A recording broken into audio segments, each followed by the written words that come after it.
Shalom dan selamat pagi saudaraku yang terkasih.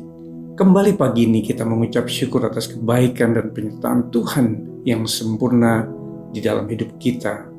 Mari siapkan hati kita sebelum mendengar pesan Tuhan pagi ini. Mari kita berdoa. Bapa, di dalam nama Tuhan Yesus Kristus, kami bersyukur buat hari yang baru, di mana pagi ini kami dapat menghirup udara yang segar dan menikmati setiap anugerah-Mu. Tuhan, bicaralah kepada setiap pribadi dan kami mau mendengarkan pesan-pesan firman-Mu pagi ini, agar kami mengerti kehendak-Mu. Hanya di dalam nama Tuhan Yesus kami berdoa. Amin. Tema kita pagi ini adalah tidak akan menyerah. Firman Tuhan diambil dari Markus 2 ayat 1-5. Demikian firman Tuhan. Kemudian sesudah lewat beberapa hari, waktu Yesus datang lagi ke Kapernaum, tersiarlah kabar bahwa ia ada di rumah. Maka datanglah orang-orang berkerumun sehingga tidak ada lagi tempat, bahkan di muka pintu pun tidak, sementara ia memberitakan firman kepada mereka. Ada orang-orang datang membawa kepadanya seorang lumpuh digotong oleh 4 orang, tetapi mereka tidak dapat membawanya kepadanya karena orang banyak itu. Lalu mereka membuka atap yang di atasnya. Sesudah terbuka, mereka menurunkan tilam tempat orang lumpuh itu berbaring. Ketika Yesus melihat iman mereka, berkatalah ia kepada orang lumpuh itu, "Hai anakku, dosamu sudah diampuni." Bapak, Ibu, Saudaraku, iman dan usaha untuk berbuat sesuatu adalah ibarat dua sisi dari sekeping mata uang yang tak terpisahkan. Tanpa ada perbuatan yang dilakukan, diragukan bahwa di situ ada iman. Demikian juga halnya dengan iman. Jika itu tidak disertai dengan perbuatan, maka iman itu pada hakikatnya adalah mati. Bukankah perbuatan kita merupakan penampakan dari apa yang kita imani?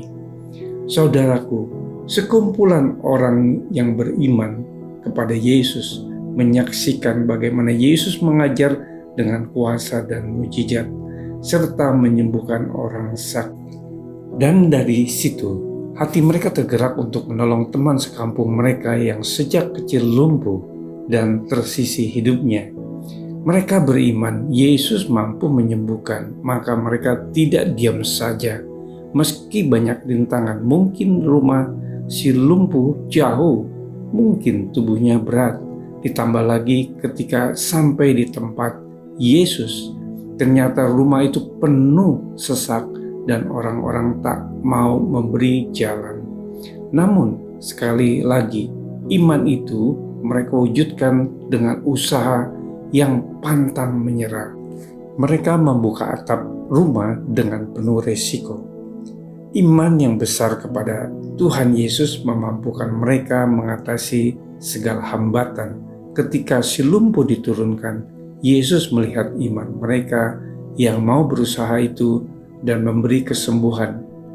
Iman itu menjadi kenyataan karena anugerah Allah di dalam Kristus, bukan karena kemampuan mereka sendiri. Saudaraku, apabila kita sedang menghadapi sebuah tantangan hidup yang butuh iman dan perjuangan keras, ingatlah kisah ini.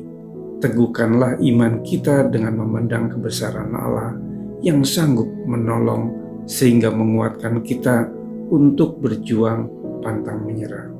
Serahkan ketidakberdayaan kita kepada Yesus yang mampu membuat iman kita menjadi kenyataan.